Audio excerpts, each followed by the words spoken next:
Então, bem, eu lembro-me que houve outras vozes do Vegeta. Houve assim alguma razão especial por ter saído a meio do Dragon Ball? Para mim, a voz do Vegeta há de ser sempre a primeira, então que foi tu, e acho que para muita gente também há de ser, porque depois quem te seguiu foi o Spínola. Houve alguma razão? Saíste do meio? Foi o Spínola que me substituiu. Foi. Diretamente a seguir a ti foi um que eu não me recordo o nome, mas foram só 4 ou 5 episódios e depois foi o Spínola. O resto da série foi o Spínola, mas os primeiros até. Não, nem chegou a ser o resto da série. Foram uns quantos episódios que eu depois voltei. Sim.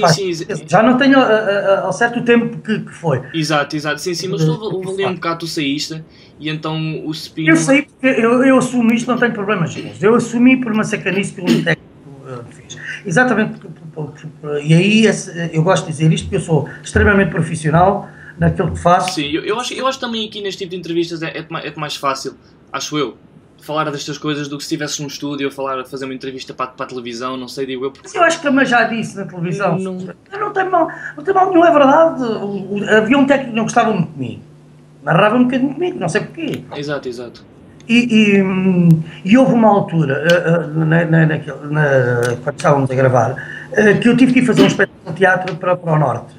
Eu tive que ir para Aveiro fazer um espetáculo. E eu sabia que não podia, durante aqueles 15 dias, eu não podia vir a Lisboa. Exato. E então adiantei o dobro ou o triplo dos episódios. Certo? Exato. Deixei tudo feitinho, que era para poder estar fora 15 dias, se tivesse estar descansado, exato. Não sei quê, porque eu queria muito fazer aquela peça de teatro. E passado 2, 3 dias de estar em Aveiro, telefonam-me do estúdio e dizer: olha lá, tens que ir para baixo, tens que gravar, porque assim está pendurado, porque os teus episódios, aconteceu aqui uma desgraça, os episódios foram apagados e, portanto, nós precisamos de regravar a tua parte toda. Não, comigo não, de certeza absoluta. Eu acabei de me despedir neste momento ao telefone com vocês. Tchau, bye, Maria Alice. Pronto, e desandei. E depois foram, eu e os nomes e eu. Até é bom que eu não me lembro do nome. Exato. Depois o público foi um bocadinho, até de alguma maneira, recebeu muito mal a substituição. Sim, calharam de alguma vez a. Eu tenho o meu telefone a tocar. Não precisas atender? Não quero. O telefone é depois a seguir. Porque eu lembro-me, eu e de certeza muita gente, que aquilo eram milhares de pessoas ou milhões, para dizer, que sentiram a diferença. Eu estava a ouvir, isto não é a voz do Vegeta. Isto não é a voz do Vegeta. E mais grave do que isso, o público até foi um bocadinho agressivo em relação à voz do meu colega. Reagiram mesmo muito mal. Sim, porque assim... foi o positivo para mim, que eu já te digo... Aquilo foram muitos episódios, foram dezenas de episódios. Umas largas dezenas de episódios que era sempre a mesma voz, nós já estávamos habituados àquelas brincadeiras, àquela voz, àquele registro, e de repente aparece lá, mas vamos a falar assim, e nós ficámos. Pois, foi por aí, chamaram-lhe todos os nomes possíveis e imagináveis. Depois do Spínola ainda conseguiu fazer uma adaptação, a voz do Spínola até foi uma adaptação melhor, eu já não lembro do nome também de quem foi o ator que fez os primeiros 5 ou 10 episódios do Vegeta, até foi melhor, mas a primeira voz falava assim, eu sou o Vegeta. Nós ficámos assim, ok, o que é que está aqui a passar, isto não é o Vegeta. Não, e houve várias reclamações na SIC, e houve várias reclamações lá para o estúdio, e a pedirem para voltar o ator.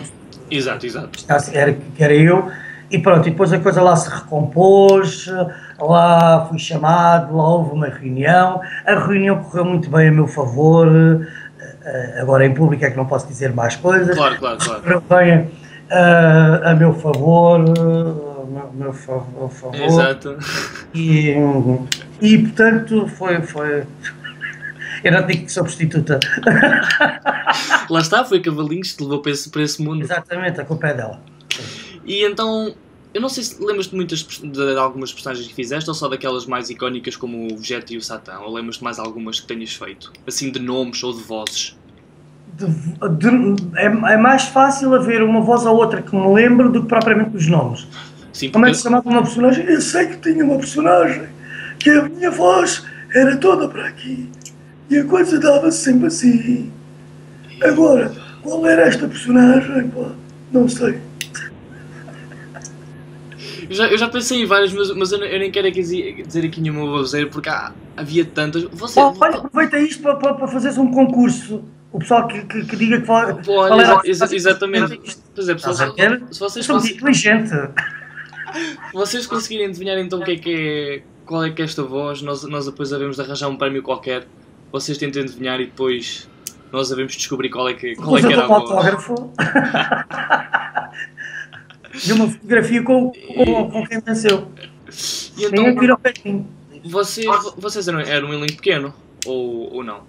Era para aí 6, 7 no máximo. Acho que éramos 4 homens e 3 mulheres, se não estou a erro. E vocês tinham-se então de desdobrar entre...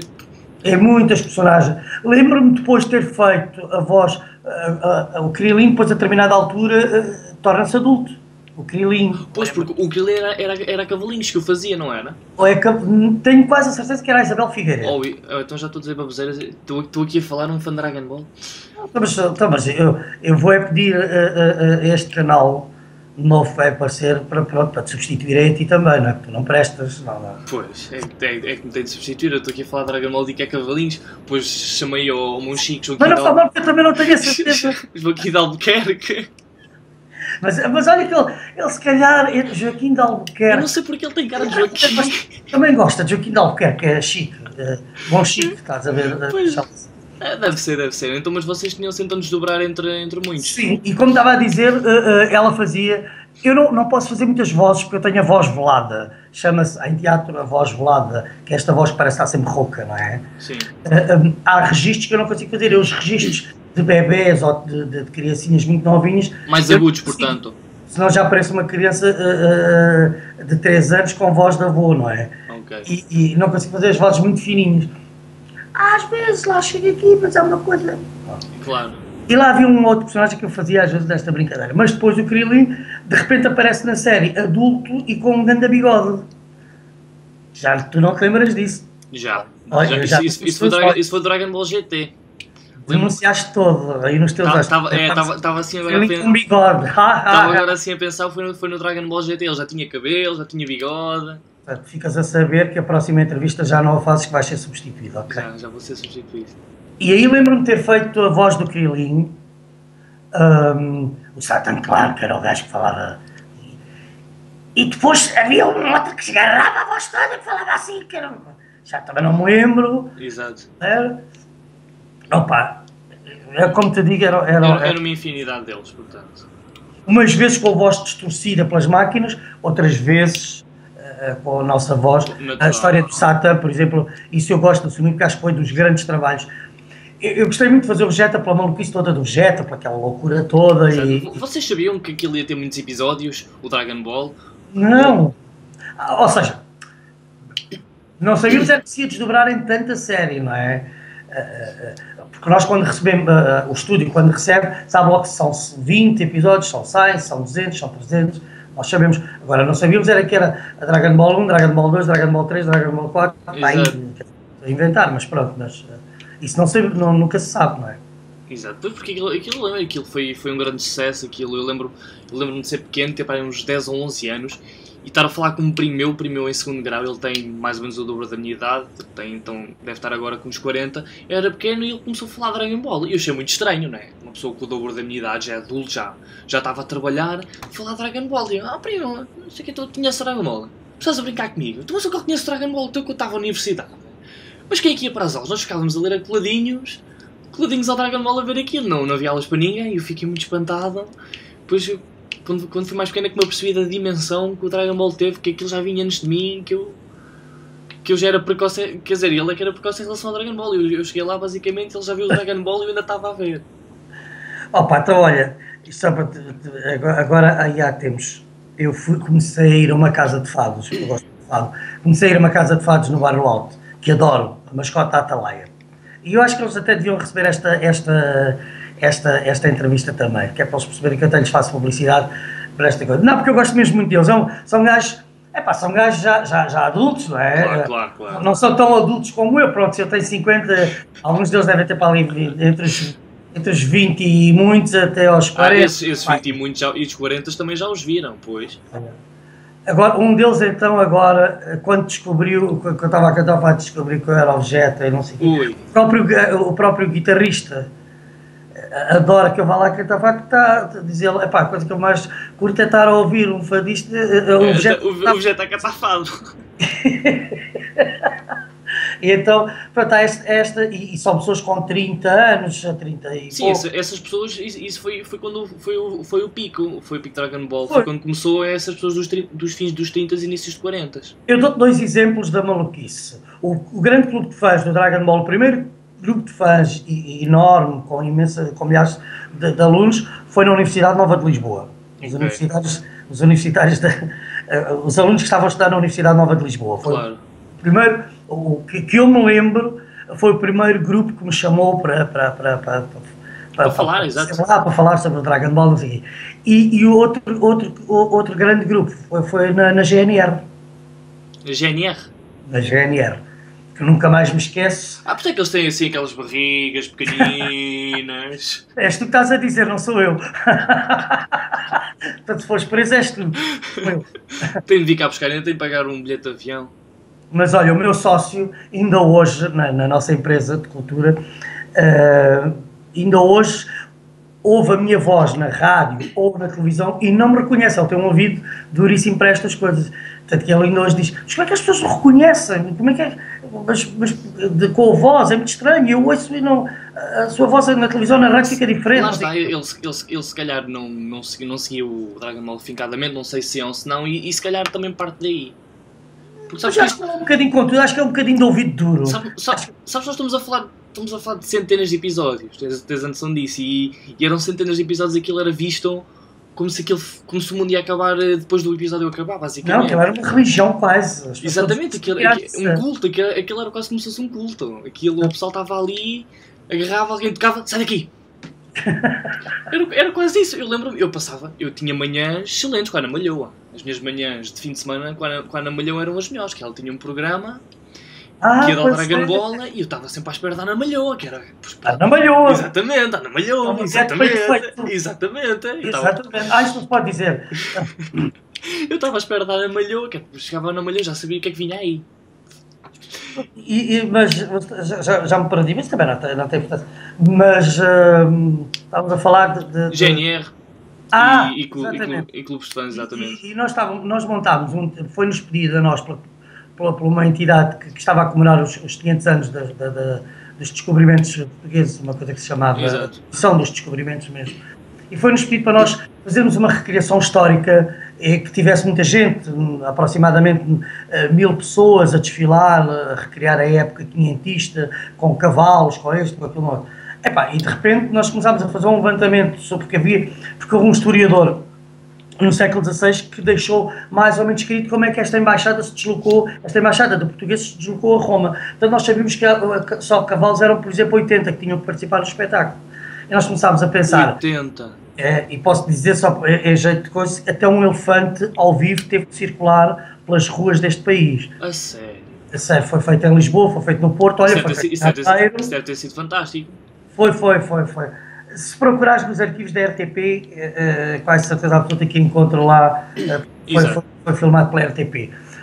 Foi à volta de 1000 figurantes, 80 cavalos, uma onça, houve vários animais. Exato, vários animais. Mas isto vinha a propósito de... GNR. Cavalos. GNR Cavalos. Agora foste tu que disseste, não fui eu. Não, eu vou falar dos cavalos, não é o que estás a pensar. Isto está lindo, está. Pronto, isto aqui é uma grande entrevista, logo de manhã. E então, pensámos, temos que ir à GNR pedir cavalos e ao mesmo tempo obrigar os GNRs a vestirem-se com os do século XVI para eles próprios andarem em cima do cavalo, não é? Pois. Pronto.